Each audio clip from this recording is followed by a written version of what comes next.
It's Jane Brookman here from the Knowledge Transfer Network. Welcome to the second day of the GCRF AgriFood Africa virtual missions. At this event, we will discuss the 5-year GCRF AgriFood Africa Programme, which aims to drive sustainable management of the food production systems in Africa in a way that alleviates poverty, enhances economic prosperity and delivers improved well-being. Just want to bring a couple of points to your attention. We're having slight issues with Facebook live streaming potentially this morning. So if you do have problems with getting us live on Facebook, please tune into the YouTube channel. Presentations will be available shortly after the meeting. So if you miss anything, you will be able to view this again.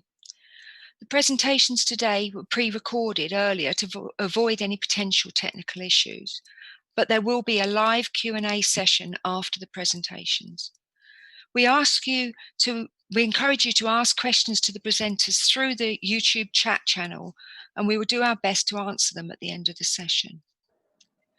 On a more general note, can I encourage you to network with each other? You can do this through the Meeting Mojo function and connect with members in this way or organise meetings, etc. We see that there is starting to get some people using that, and thank you for that, but can I encourage everyone to try and do that? There are also 2 formal networking sessions throughout the week, one this afternoon and one on Friday morning. The other thing I'd like to very quickly highlight is the pitching competitions, which takes place tomorrow and Thursday. We'd like to give the opportunity for members to present themselves to other members and give opportunities for future collaborations. And if you remember, we do this through a 2-minute video, but if you can try and get your video in, because the closing date for this week's presentations is tonight, so for this region. Now, if you have any questions or problems with anything related to this virtual mission, then do please email us at gcrf.agrifood@ktn-uk.org for help. You can also use the Twitter hashtag of AgriFood Africa during these weeks. Thank you. So I'd like to introduce the 3 speakers that we have for this morning's sessions. We have Wessel Lemmer from ABSA Agribusiness, who's a senior agricultural economist, followed by Professor Ben Bennett at the Natural Resources Institute, Greenwich, and lastly, Gavin Milligan, the Director of Green Knight Sustainability. So it's over to Wessel for his presentation. Thank you. Profile of the South African agri-food landscape. My name is Wessel Lemmer. I'm the Senior Agricultural Economist at ABSA Agribusiness in Johannesburg. The average year-on-year gross value added growth of South Africa is 6.2%. It is more than the average annual growth of 5.9% of our Southern Hemisphere competitors, including Brazil and Australia.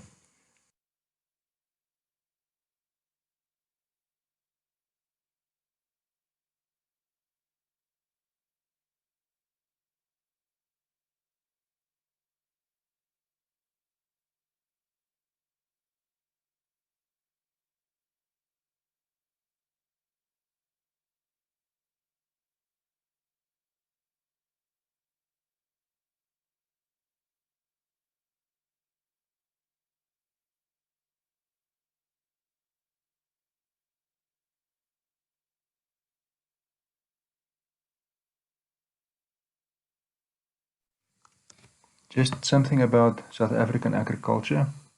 In terms of our efficiencies, I just need to show you that how efficient is South African producers, and I look at field crops because field crops is rain-fed. Most of it is rain-fed in South Africa, or a greater percentage of that. And despite of the fact that rainfall is decreasing over time, as you can see in that orange graph, our field crops gross producer value over years is still increasing over time, and that is because of the productivity and efficiency of South African producers. Now, you will note that the average rainfall in South Africa is about 480 millimeters per year, compared to the national or the international global average of about 1,000 millimeters. They just tell us how efficient our producers are. And if you look at this graph on the right hand side, you will note that the GDP growth, GDP percentage, gross domestic product percentage year on year, is actually mimicking the rainfall that we receive in South Africa. So is it a coincidence, or is it just an indication of how efficient or what the contribution of agriculture, primary agriculture, is to the South African economy? Going forward, on this graph, you will note that I showed you the growth in the field crop sector, and then also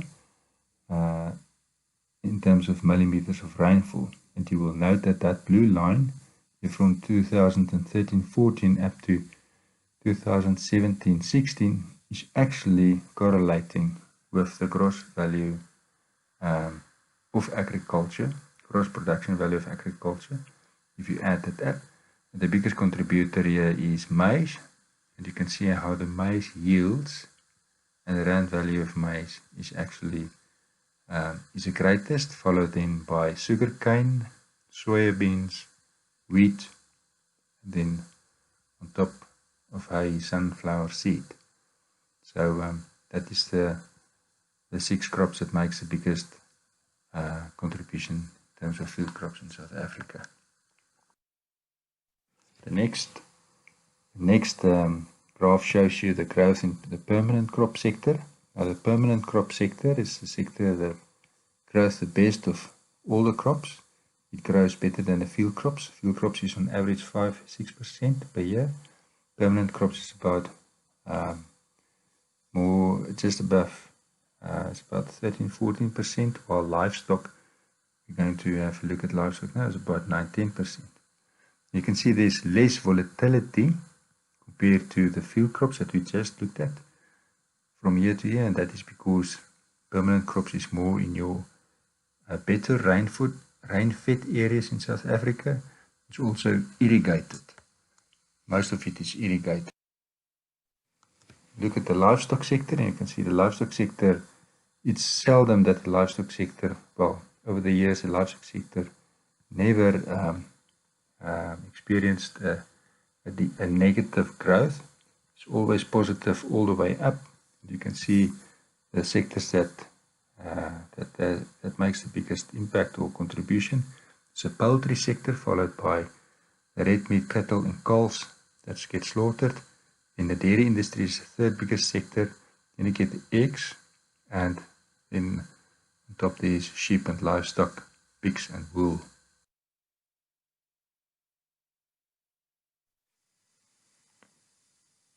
In the graph that follows, you will note that we indicate to you in this graph the agricultural subsectors, which total more than 80% of the total gross producer value for agriculture jointly. And you will note that the y-axis indicates to you the growth of these sectors over a time period of 5 years. So, first of all, you will note that the citrus industry, with an industry size of 6.4%, is the fastest growing sector in South Africa, followed by soybeans. Soybeans is received incentive from government to grow the processing capacity and to substitute imports, and that is why we see the growth in soybean production in South Africa. The cattle and calves is the second highest or second largest sector in agriculture, which is about 12.5% in terms of the industry size, but it's only poultry with 15.2% that actually overshadowed the cattle and calves sector. But between the cattle and calves sector and the poultry sector, in terms of growth, cattle and calves sector grows by 13%, and the poultry broiler industry grow by 10%. You have then the milk, the sheep and goats that they grow also at the same levels. It's only the vegetables that grow at about 8%, followed then by deciduous fruit in the Western Cape, and then you have the eggs and the potato sectors. Now, potatoes is linked to white maize prices, and white maize prices, as you can see, maize prices is, although maize is quite huge, 10% of the total agriculture sectors, it's about 10% of the total agricultural sectors, and it's a major industry like the wheat. Wheat is imported. We're a net importer of wheat, but we're a net exporter of maize, and the maize industry, being a net exporter, provides food security in South Africa, but it also brings down the cost of production of higher protein meats from maize through feedlots.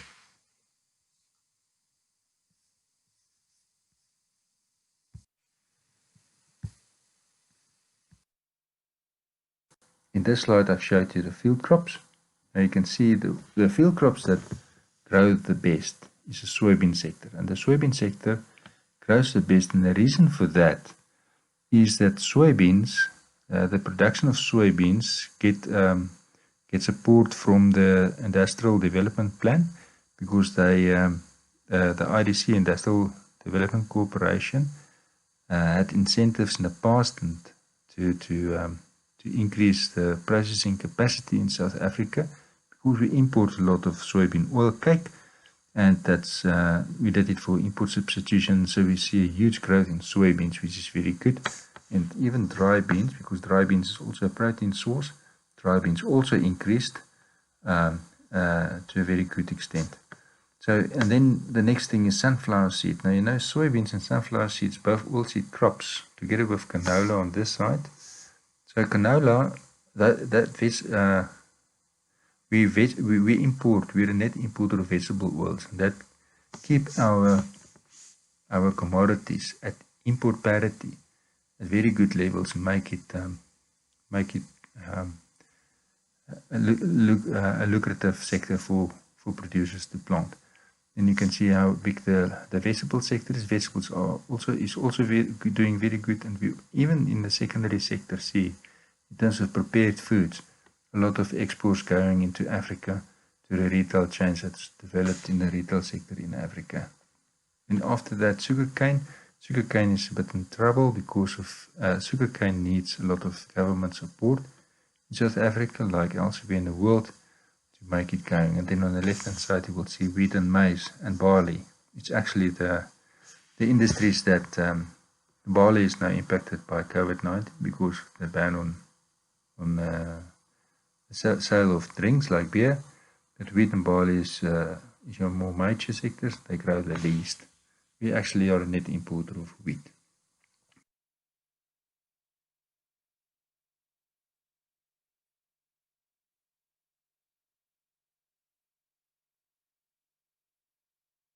If you look at the permanent crop sector more in detail, you will note the nuts on the far inside. We have very good strong growth in nuts, about 26%, followed then by citrus fruit. And you can see the size of the nuts and the citrus fruit compared to each other. The bubble size is the relative industry size. And on the left hand side you have the deciduous fruit sector, which is a more major sector in the Western Cape. Mostly of that's in the Western Cape. Just in the citrus fruit, you will note that there's subtropical fruit, which include avocados, bananas, pawpaws, and pineapples. And avocado is actually doing better. I think avocados will be on top of the subtropical fruit, but it's on average there. And then you get the wine. Wine is not doing good, but wine did experience a better year the previous year with better wine prices. But this year, unfortunately, because of the ban, I think our wine industry is going to be hard hit. The growth in the livestock sector is very dependent on the stable field crop sector, and you will note that we are a net exporter of maize, although we are a net importer of soybean oil cake still, but the animal feed sector is actually priced at export parity based on the large chunk of maize in that sector, and that sector, the primary sector in maize as a primary sector, supports the livestock sectors and also the intensive livestock sectors. So you will see the cattle and calves slaughtered grow by here 13% per year, And the next sector that's also doing well is wool, but at the moment wool has problems in terms of demand, and the price of wool, the global price of wool, dropped significantly because of the lack of demand for fabric from wool out of China to Italy. And but our exchange rate is actually making up for that drop in the global prices, because our exchange rate weakened to the same extent. The largest sector is actually the broiler sector, which grew by 10% per year. A sector that's very much supported by government through import tariffs. Now this weak rand will improve the protection for South African broiler producers even more. The dairy sector is about 6.1% of the total agricultural sector. Also not doing too bad, 10% per year growth, and you can see similarly the pigs and sheep and goat slaughtered sectors. Eggs is just growing at 67%. Eggs is also growing almost at, it's an indication actually of population growth. So eggs is not doing that well.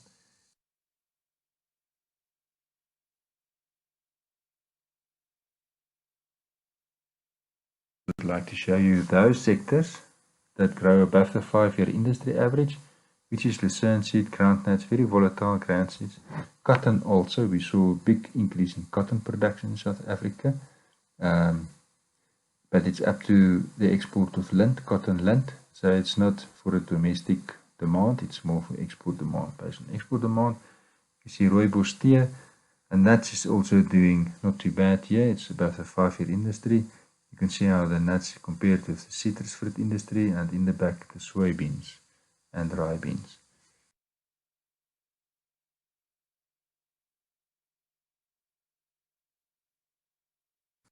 As you can see on the right hand side table, the fruit exports together with sugar and wine is the largest exports for South Africa, and that is followed up by nut exports and grain exports, which is quite significant.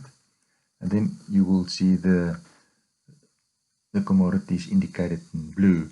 That is then the third category, which is quite important for South Africa. Yes, we are concerned about the impact of COVID-19, especially in the second and third quarter.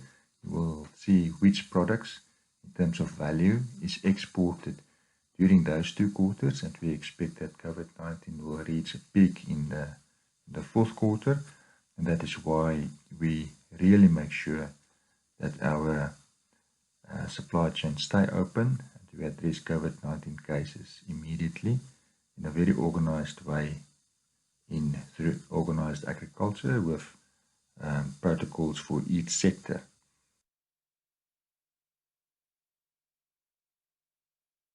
The net export value of the primary agriculture sector, which is production from farmers, and the secondary agricultural sectors, boast to have the second best net export value compared to all exports at 25 billion rand. In this graph, you will see how the animal, horticultural or permanent crops and field crop production correlates very closely with the food and beverage manufacturing sales value. And that correlation actually shows you the dependence that the food and beverage manufacturing sales values has on the performance of the primary agricultural sector.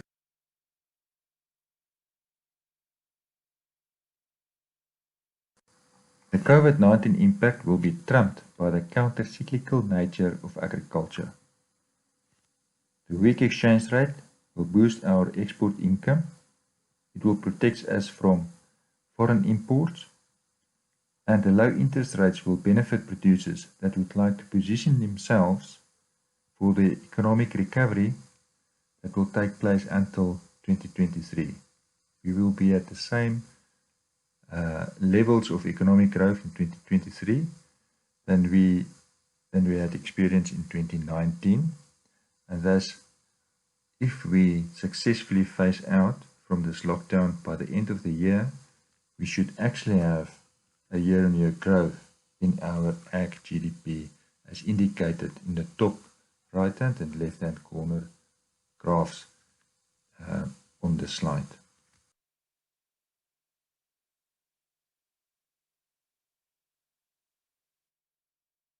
Thank you for this opportunity to take part in this discussion and for listening to me. As a bank, we are confident that the agriculture sector in South Africa has a lot of potential. We encourage our investors and our producers to share our view, and I wish you all the best for the rest of 2020.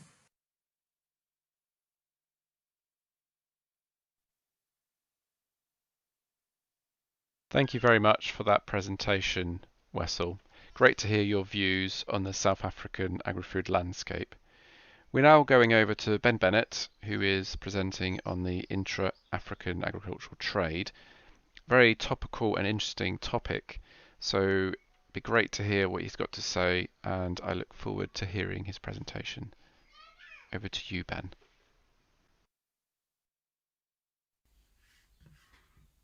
Hi everybody, my name's Professor Ben Bennett. I'm Deputy Director of the Natural Resources Institute, which is at the University of Greenwich in the UK, and I've been asked today to talk to you for a bit to try to introduce or answer the question, why doesn't inter-regional trade work in Africa? Why doesn't Africa feed itself?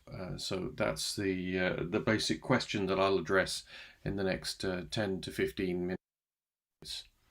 The desire is there very strongly to boost inter-African trade and encourage agricultural trade between African countries. And this commitment was made by all of the heads of state of the African Union and all of the countries in Africa. And it's written in stone as Article 5 of the Malabo Declaration of 2014. And this declaration commits member states to boosting inter-Africa trade in agricultural commodities and services. Very impressively, it wants to triple by the year 2025, but as we'll see, with tripling from a somewhat low base. And it wants to create policies and institutions and conditions, support systems to make that work. The desire is certainly there. The reality up until recently has been rather thin on the ground. So you often hear African leaders talking about Africa or bits of African nations as the national breadbasket or the breadbasket of Africa. But actually, at the moment, in recent years, as a continent, Africa is importing substantially more food than it exports. So it's not self-sufficient, though you might argue whether self-sufficiency makes a lot of sense. They export lots of other good things, which they can use the money to buy food. But the performance of African agriculture in terms of exports and imports has not been very good. And the share of global agricultural exports from Africa has been pretty consistently stuck at around 4%. This data only goes up to 2012, so it's a little bit old. And that's one of the challenges you face looking at trade in African agriculture, is that the data is often not very good. So while it might have gone up a little bit more in recent years, this proportion is really very small indeed. So what's the problem? African exports are concentrated on a limited number of traditional commodities. African still exports largely primary goods for processing outside, and it tends to import staple goods for food security. So you can see in these diagrams here that the top African exports by value are cocoa, still, coffee, cotton, and citrus from the agricultural sector. So these have not changed decade on decade for really a very long time, except perhaps with the increase in the price of cocoa. But even so, most of these commodities are processed, and the high portion of the value is added outside Africa, not within it. That's really not a great situation that is still there.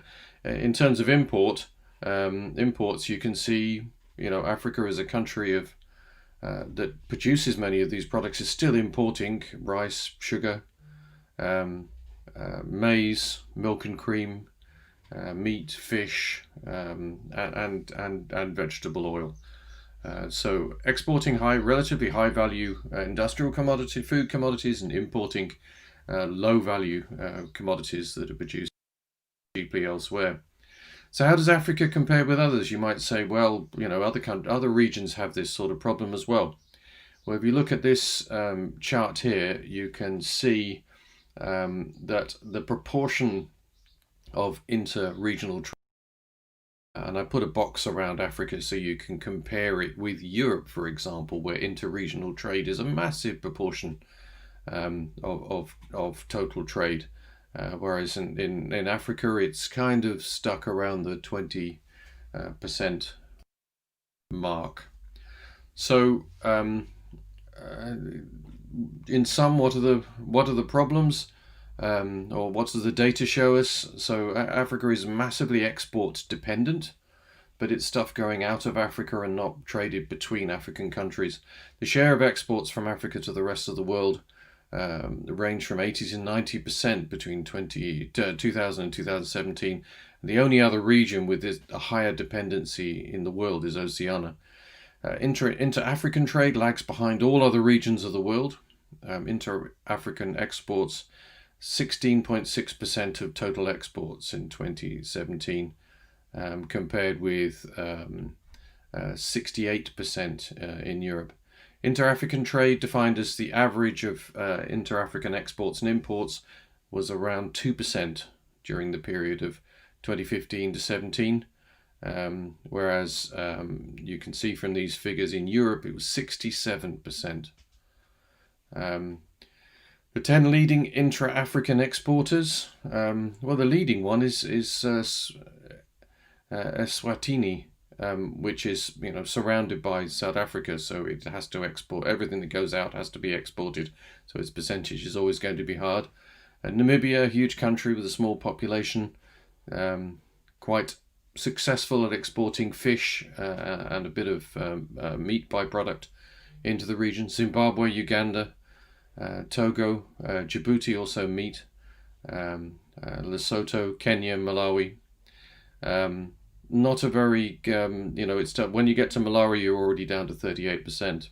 In a landlocked country, it's rather small. The 10 countries with the lowest share, Chad, almost negligible.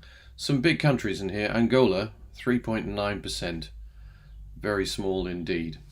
I've included this picture of a bit of a problem in Lagos harbour when it rains. If you've ever been to Lagos, this is what the harbour road looks like when it rains.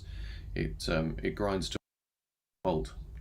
So what are countries trying to do about this? So the theory is that you should have trade agreements and you should reduce the friction in trade. So there's an effort to make an African regional continental free trade area. 22 countries have ratified this. That's the yellow countries on this map. 52 have signed the preliminary agreement. The Nigerians have decided not to sign either of these agreements, and as you can see from the graph at the bottom, the Nigerians are the single most important countries. It's very important that they are engaged with at some point. Underlying this is a huge web of different trade agreements and free trade agreements, some of which conflict with each other.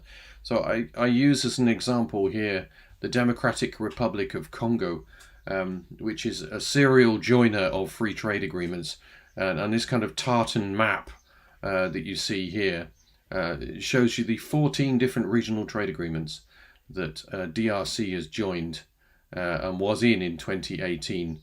Each of these trade agreements got separate headquarters and standards and tariffs, and it's enormously complicated and somewhat pointless, as we shall see that DRC doesn't trade very much with its neighbours in any formal sense of the word. Quite a lot informally, but not much formally. And then some of these trade agreements that DRC has also overlapped by international agreements, which are generated by all sorts of pressures. Traditional colonial relationships in some cases, development aid plans such as economic partnership agreements, and then this bottom right hand map of Africa here with the patchwork on it shows you the existing regional economic communities, RECs as they are called, and the overlapping web of different RECs. It's somewhat messy, shall we say. So, is regional integration working? One of the main reasons for regional integration is to encourage trade between countries. So this data from the African Trade Monitor shows you some of the problems, and I've highlighted DRC because we saw that they're a member of all of those different trade agreements. Have their exports increased? Agricultural exports increased? Share of agricultural trade increased? Well, no, it hasn't. It stayed the same. Actually, some countries are now exporting less than they exported regionally before, and Zimbabwe is a good example of that. In the 90s, Zimbabwe had a very substantial export trade in agricultural commodities and meat byproducts and other grains, and it's actually heading in the wrong direction, not the right direction. So, has regional integration worked again? Tariffs have been reduced or been taken down by this regional integration, but the problem is that the cost to export is still high. So, this graph here kind of illustrates that really well. So you can see that the lines are the tariffs, which have been slowly negotiated down bit by bit. I won't bore you with the difference between applied tariffs and MFN tariffs, but the measures of non-tariff barriers, the cost to export to someone who's moving products across borders out of the continent or between countries, this has gone up at the same time as tariff barriers have gone down. So what has been given with one hand has been taken away with another. So why is it important to have inter-African trade? Well, the theory suggests that that if you can reduce the friction from trade and allow goods to pass between countries, it allows competitive and comparative advantage to come to the fore, and for people to invest and focus on those commodities and products that they have a real advantage in. And then to get scale economies and to move these products across borders to bigger and bigger markets. Africa as a whole is a potential massive market if you could reach all of it. So the theory also goes that this would improve the food balance and encourage self-sufficiency and resilience, because there would be more food locally across different regions and the different geographies and climates to allow some forms of resilience against shock. What stops trade between African states? Well, the key reason that people don't trade traditionally has been tariffs. These are taxes that people pay to move a product from one country to another, and they used to form a really important source of income for countries across Africa. There's been a big effort in recent decades to improve the way that income's collected. So you find value-added tax programs, for example, successfully being implemented. So they're not so dependent on tariffs. So tariffs have slowly gone down. Tariffs are also used to protect domestic industries, to stop goods flooding in from other countries, to allow domestic industries to flourish without non-competitive practices, sometimes for good reasons, sometimes for nefarious reasons. The other big thing that stops trade are non-tariff barriers. So these are things like taxes and charges, quality and safety standards, and sometimes called technical issues, import bans, customs and trade facilitation measures, just basically bureaucracy and paperwork and just things that make it very difficult. There's an enormous web of different rules across Africa. So one of these is what's called rules of origin. That's rules that prevent you moving things across a border and claiming that they came from the country that you moved it from when they actually didn't. Very complicated, very arcane, very hard to prove, and sometimes simply stop trade. The absence of infrastructure, ports, roads, railways, policies, price controls and taxes, investment rules, different labour and landlords laws in different countries. In the agricultural sector, something as simple as a national GMO policy can prevent trade, and did famously in 2002 when Zambia denied access to its market for South African maize because they didn't, even though it had been milled, because they didn't have a domestic GMO law that could prevent it. So they just denied it access. Very high transport costs. The cost of containers in Africa is the highest in the world. Dangerous and difficult borders, land borders across Africa on the whole not fun places to be. Can be chaotic, dangerous, not good at night. Inefficiencies in distribution, anti-competitive activities, and so on and so on. There are a huge range of different trade barriers going on. So an example you might find, there's been quite a lot of recent research. ODI have done a good report on non-tariff barriers in the East African community. It's supposed to be a free trade community. Essentially all trade is supposed to be without tax, tariff or tariff non-tariff barriers. Well, ODI found delays to borders, shortage of weigh bridges, very important for trucks. So at each border you had to queue for hours and hours to get your truck weighed so you could pay a levy, official and unofficial bribes and fines, different road use fees, and simply poor roads, particularly in rainy seasons, making transits very, very poor. ODI estimated that elimination of all non-tariff barriers in EAC could reduce regional poverty by 1/2%. Doesn't sound like very much, but regional poverty is a very hard thing to address. This could tackle it directly. Another example is the absence of any consumer agency, the ability of consumers to take any control over the goods that they receive. So the absence of standards and metrology sounds like a very arcane thing, but if you don't have a weighing scale that works, or a measure that you're sure that measure is consistent, it does make all aspects of agricultural trade very difficult, and the person that ends up paying for this, or the people that end up paying for this, tend to be the consumers at the end of the day. So what initiatives might help?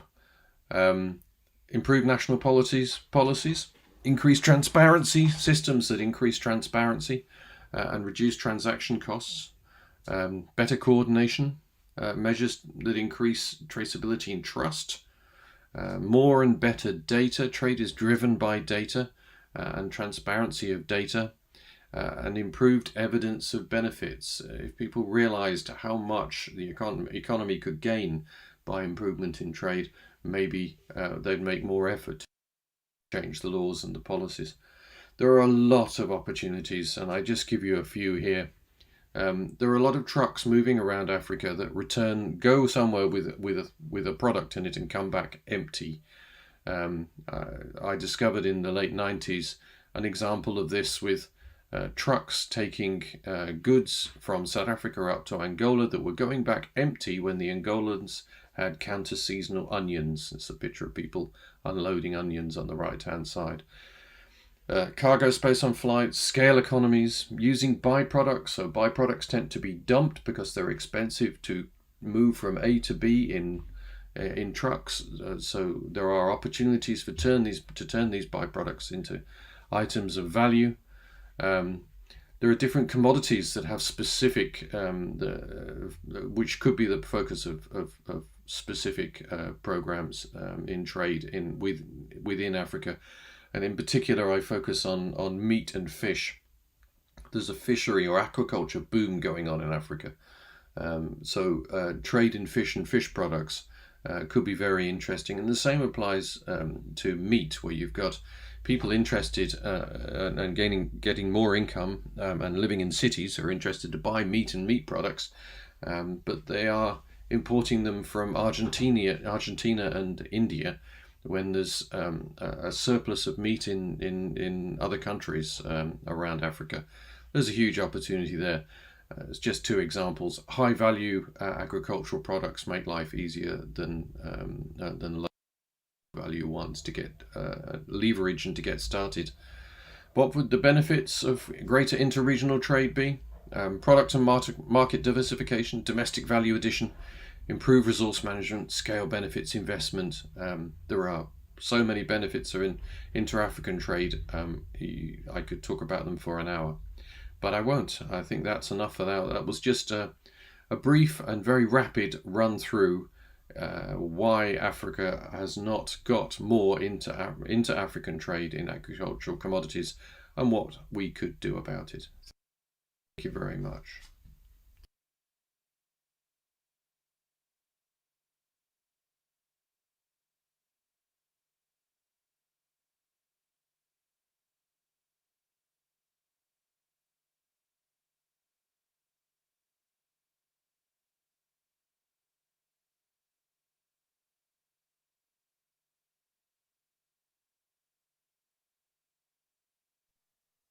Thank you very much, Ben, for that presentation. Some very interesting ideas that you shared there with us, and we look forward to picking this up at the end of the session in our Q&A.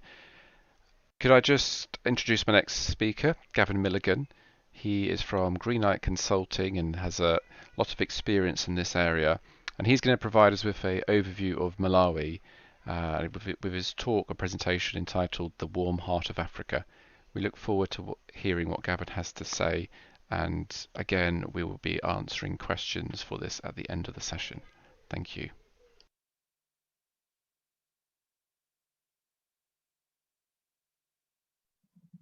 Hello. In this presentation I'm going to talk about the agri-food system in Malawi, but I'm going to use images rather than words and numbers to try to bring it to life in a much more vivid way than would be done just in an ordinary presentation. Starting with this image here on the opening slide, you can see a picture across the landscape towards mountains on the horizon, and in the foreground a large field of maize, a staple crop in the country and something which we'll return to on a number of occasions during the course of the presentation. The strip across the bottom is formed of images of a chitenje, which is the national dress of Malawi, and you'll see that again in a number of the pictures as we go through different designs and patterns worn by the women of the country. Before we get onto the images, there are a couple of slides with some words and some numbers. So some top line statistics about the agri-food system in Malawi, known as the warm heart of Africa for the warm and welcoming nature of the people there. A large proportion of the population, more than half, engaged in smallholder subsistence agriculture with very small land holdings, typically around 1 hectare, although it does vary. In terms of the country's export earnings, tobacco, tea and sugar are responsible between them for about 80%, so highly intensive in terms of agricultural exports. Maize as a crop, as we saw on that first slide, you can find everywhere across the country. It accounts for around 60% of the cultivated land area and around 60% of the population's calorific intake. However, yields are low and are declining despite efforts by the government to introduce more drought-tolerant varieties. Partly because of that, many smallholder farmers are not self-sufficient in their own produce and sometimes have to work for parts of the year away from their land. Soil quality is degraded, has degraded over time for a number of reasons. No inputs to replace the nutrients taken out by agriculture, wide-scale deforestation primarily for fuel, and other challenges. And Malawi ranks very poorly in achievement against the United Nations Sustainable Development Goal targets and has barely moved in the rankings over the last 2 years. Going a bit deeper into those SDG analyses, there are some stats on the slide here from a 2019 analysis conducted by the source you can see there. SDG 2, zero hunger, the prevalence of undernourishment in the population stood at 26.3% in 2019, up from 20.7% in 2017. The cereal yield you can see at 1.3 tonnes per hectare in 2019 is down from 2.2 in 2017, and there is clearly a link to the undernourishment in that first point. The freshwater withdrawal, sitting at 11.1% of total renewable resources, compares to 7.9% 2 years prior, so a significant increase there, although it's still in green because it's very long way away from 100%. But of course, water is not equally available everywhere. 1/5 of Malawi's surface is water from Lake Malawi, a very large freshwater lake. Electricity access is poor across the population. Access to the internet is a similar kind of figure across the population as well. The wastewater figure that we have there, that I'm using the 2017 figure, 0% wastewater treatment. I'm using the 2017 figure because there were a slightly different set of statistics in the 2019 report, and that one had been removed. The annual permanent deforestation at 0.5%, that's a 5-year rolling average that you can see there. And if you look at the two bands of the SDG logos across the bottom, it looks maybe that there have been some positives as well as some negatives across that 2-year period. The most significant difference is in SDG 12, which has gone from amber to green. That really is largely a consequence of some of the changed metrics and the fact that Malawi is not a particularly industrialized economy, and so consumption has a very different pattern than you might expect in other countries. So before we get to the agri-food system, just a couple of observations about the country. Firstly, although English is not an official language, it is widely used, as you can see there, in a number of locations, businesses left and centre, and although it's hard to see in an image of that size, you can see vehicles at the bottom right of the centre image, and that's a road that runs all the way through that pale area through the centre of the image, where there are vehicles and pedestrians all the way along there. The right-hand side on the top left, that's a sign in a highway service station restroom, and it was indeed extremely clean. And bottom right is a sign at a wildlife park, presumably directed at children who might want to compare the size of their hands to those hands or paws of various animals that they might encounter in the wildlife park. So English is widely spoken in the urban areas, much less so in rural areas, although it's possible to get access to translation services. Resource efficiency, going back to SDG 12, potentially is an interesting point here. On the left and center, you can see images of fuel-efficient stoves, which are manufactured from local materials, much more efficient than open burning. However, uptake has not been particularly great because there is more to a stove than simply preparing food. Gathering of families and groups around hearths, it's a social centre, and it's harder to use a closed stove as a social centre perhaps than an open fire. So even though access to wood fuel is difficult in Malawi and has driven large-scale deforestation, the uptake of stoves, which might be a partial solution, is not great. On the right-hand side, you can see part of an irrigation system. It's quite a dry country, and again, although the wastewater abstraction is relatively low, availability of water is not even across the country. It's fairly apparent that that irrigation system is not in current use. You can see that the channel is clogged there, and we'll come back to that in a later image. Transportation, there is a mixture of technologies. You can see some quite modern cars there on the left. There are some expensive European and Asian brands and American brands available, and traffic jams are not uncommon. That particular day, the driver of the vehicle that I was in had to make an interesting detour to get out of that traffic jam. Trucks to transport some goods along the tarmac roads that there are. Not even in the capital city, though, are all the roads tarmac. There are some dirt roads in the more remote parts of the capital, and that is a trunk road there that runs through the country. You can see where that vehicle is travelling.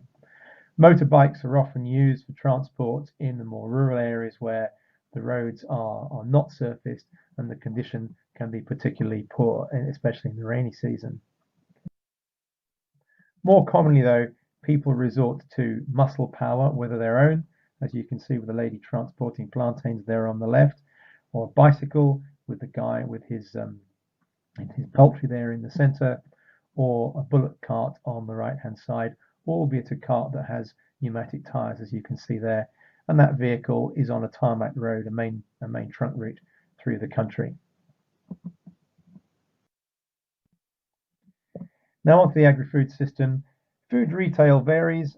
This kind of image is something that we might expect to see in stores in the West. I've chosen fresh produce. There are plenty of other categories available in this particular store, including lots of imported brands. It's quite a high-end store, as you might infer from the fact that it's selling imported branded products. But the merchandising is very much as we would expect to see, gathered together by product and shown on the shelves, similar sort of fixtures as you would expect to see in a store in the UK or elsewhere in the developed world. However, other parts of the population have access to food in much less glamorous surroundings. On the right-hand side there, you can see an indoor market, but again, merchandising and displaying its produce very innovatively.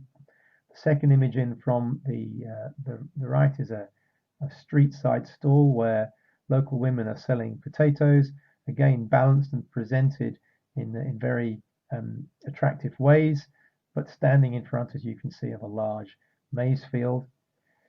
The image on the left shows a roadside market stall, or a number of market stalls. You can see a number of different categories available there. Goods in the front, and you've got some clothing, and then behind bricks. And you do see significant organisation within these roadside markets, and a lot of attention to detail and care to presentation, with the stall holders sweeping up in front of their stalls to keep them neat and tidy. The second image from the left is a cooperative shop, OVOP, one village, one product. You might be able to make that out on the poster on the wall in the centre. The cooperative works with villagers and encourages them all to collaborate on production of one product, as you can infer from the name. So they have the wherewithal to package properly and present the product in a very professional way. And these then available. This particular shop is in the capital city, Lilongwe, selling produce from villages across the country. Out of home eating, there's some examples here of foods which are typically out of the reach of the average Malawian. All of these are foods which were available to visitors in restaurants or in relatively high-end guest houses. Korean food on the left, avocado smash and fresh salad in the center, and then a panini type sandwich again with freshly produced, freshly grown and local produce on the right hand side. All very nice, all very well presented, and all very professionally catered for, but as I say, largely out of the reach of the average Malawian, whose food intake is dominated by maize. In terms of the rural communities, there's a typical image on the left-hand side, the type of dwelling that people often inhabit, again with maize scattered around it. On the right-hand side, a group of villagers in local dress in front of what is in fact a rabbit hutch, and then in the centre, people looking at an image on an iPhone. Although internet penetration is only around 11% and access to electricity, similar sort of figure, smartphones feature quite widely. The population are very familiar with them, and they form a route for access to market for people who have products to sell. Crops vary. You can see pulses, fruits, plantains, and groundnuts. They are available in different quantities across the country, grown by smallholders, and what people grow depends very much on the nature of the local climate and the availability of water. The legumes to the left and the nuts to the right, very common crops across the country, being relatively drought tolerant compared to some of the others. But of course, maize everywhere. Number of images of maize in different fields in different parts of the country in different weather conditions. If you're familiar with the rather green and glossy maize often grown in the UK for anaerobic digestion, you'll see this is a very different type of crop, much more poorly nourished and in a much drier environment and the poor quality soil. And think back to the earlier observation about yield per hectare in Malawi. The image on the left-hand side is the same location as the irrigation channel I used on an earlier slide, and you can see what almost looks like a market garden. The people in this particular area have access to the water that you can see, although they have to move it into the field by hand. They work cooperatively across a large field there. On the right-hand side, those who aren't quite so fortunate in terms of access to water, they prepare the land as best they can to make the best of whatever rainfall they receive. And then in the center, there is some preparation here in terms of drying of crops for long-term storage or potentially for access to a market through street stalls or the OVOP shop or similar routes as we've seen in some of the earlier slides. You do see some large livestock, the pigs in fact from the demonstration farm, the cattle, that's a rather small number compared to the total herd that were there on that day, clearly needing a lot more land than the 1 hectare that the average smallholder has. Much more commonly, you see small-scale livestock, indeed very small scale. That's a beehive on the left-hand side. So apiculture is one of the growth areas in the country, and indeed locally produced honey is available in the cooperative shop in Lilongwe. Rabbits in the second image, goats, and then that picture on the right-hand side is a chicken coop, although no chickens visible, they were inside on that particular day. Rabbits and chickens used in some permaculture systems for the manure that they produce, as well as for the meat, and in the case of the chicken, the eggs. And of course, if you're going to have apiculture, you need flowers or other pollen sources for the bees. All of these images are of roadside flowers which grow naturally in verges around the country. They aren't cultivated for the bees, although there are certainly some flowering plants which are cultivated within the villages, as well as some crops which require insect pollination. That brings me to the end of the presentation. I hope you enjoyed it, and I hope you've learned something about the agri-food system in Malawi, and thank you for your attention.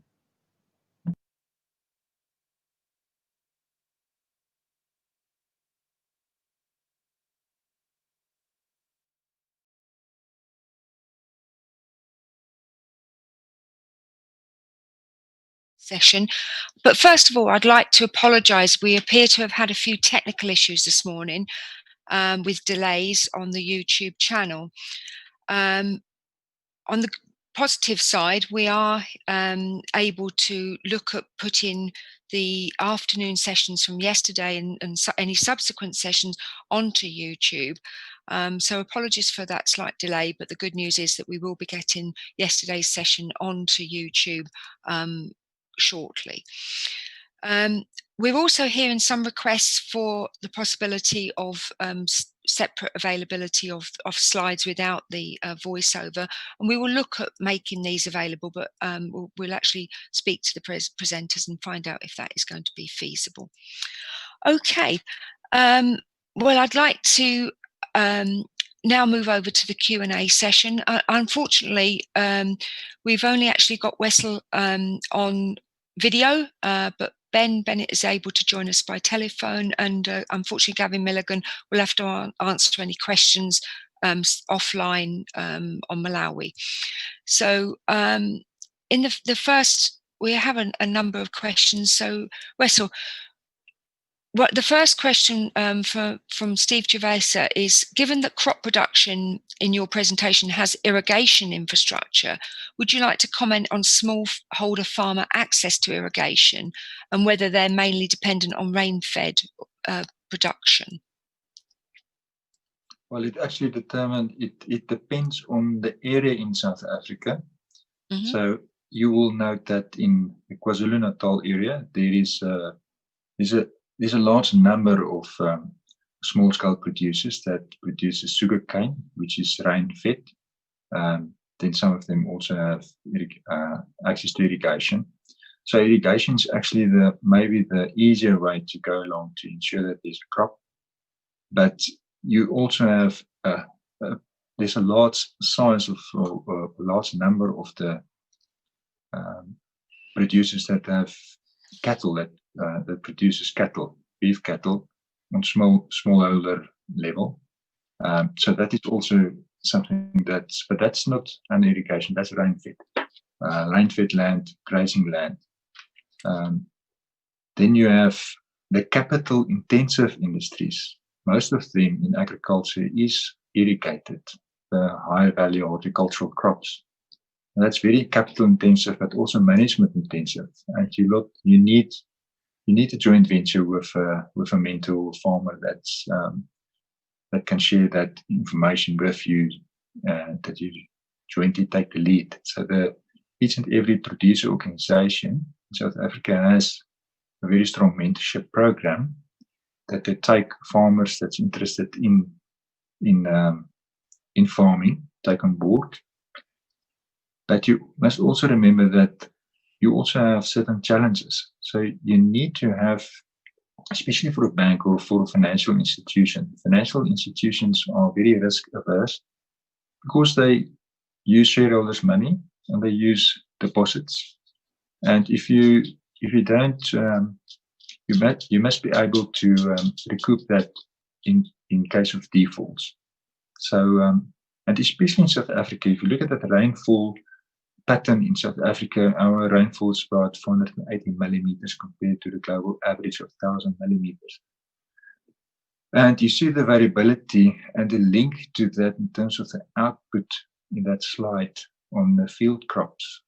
So your output on field crops is highly variable and it's linked, closely correlated with rainfall. And that we experience is that the small-scale producers really have an issue, especially if we government support them.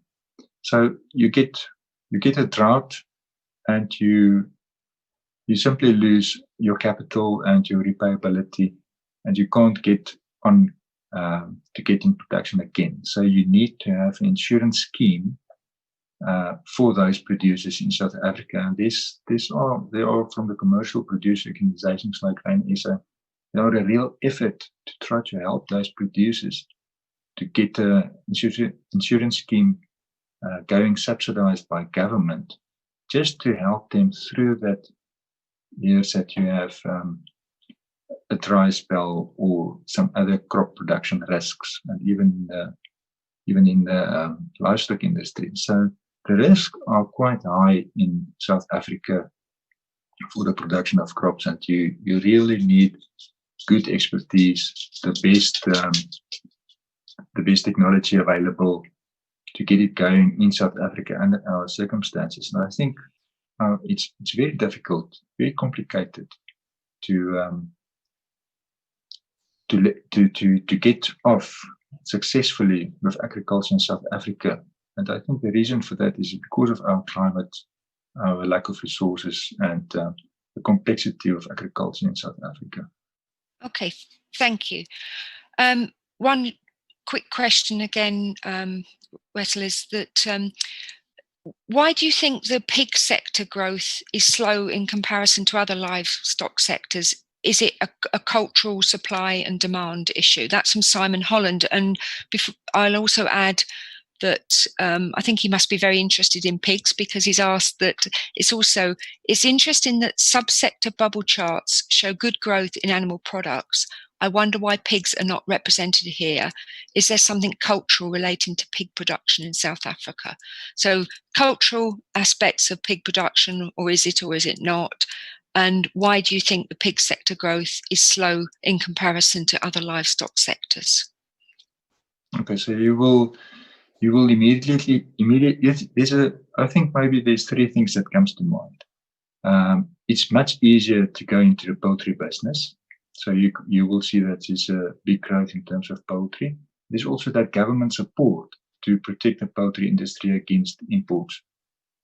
It's easy to enter that industry. It's more easy to enter the poultry business on small scale level. When you go to pigs, pigs is also something that a colleague of mine told me the other day that she don't think that the pig industry will have a big growth potential because of religious factors. There's a religion group in South Africa, which is maybe the largest group that don't prefer to consume pigs, pork actually. So that's the other reason. And then the third reason is also that because of African swine fever and disease, you really need to have a compartmentalized system, which commercial agriculture, commercial pig producers in South Africa has. You have to cordon it off so that there must be no traffic to spread African swine fever in those. And it's important also for our industries, the pork exports in future. That's the other thing. And then in terms of the cost to go commercial with pigs is just, it's the other day they told me the cost for one sow unit is actually the cost to erect to add a living room, normal sleeping room to a house. So it's very costly. So you have to be very efficient to make ends meet and to get that repairability. So it's not that easy. I think that is four of the Lovely. reasons. There may be others as well. Thank you, Russell. I'd like to ask a question for Ben now, if he's still on the line. I'm still here. Thank you, Ben. There's a specific question, but could you maybe answer the question both in terms of the general aspects, and we'll get back to the specific point offline, I feel. So this is for Ben from Chris Nelson. We have had first-hand challenges of sending equipment into Congo due to the complex and changing paperwork experience. Are there specialists or people that can help with this? Well, heavens, Chris, you're not alone in facing real challenges moving specialist equipment. Actually, agri-processing equipment is made in different places across Africa, but there's almost no interregional trade in processing equipment.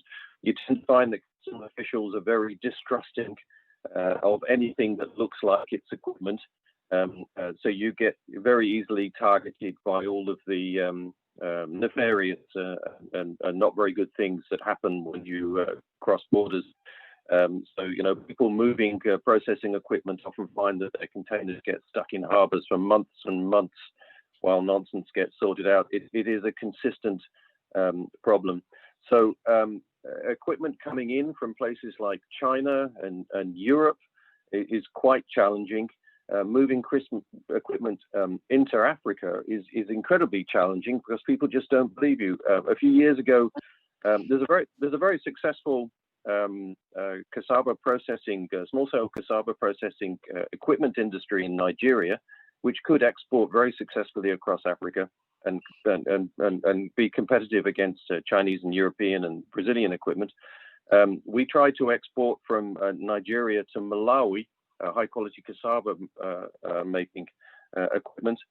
We did it eventually, but what the customs officials told us was they didn't believe that the Nigerians actually made cassava processing equipment. So you see the kind of the depths of misunderstanding that can happen. And I think this is a particular problem with agricultural processing equipment. In theory, almost all free trade agreements, one of the easiest things to agree on is that processing equipment or agricultural equipment like tractors should be free of duties and tariffs. But sadly, what happens is people tend to focus their attention on them as they know that you've paid your money for it and you've got the thing in transit, they've got the thing hostage, and they tend to prey upon that.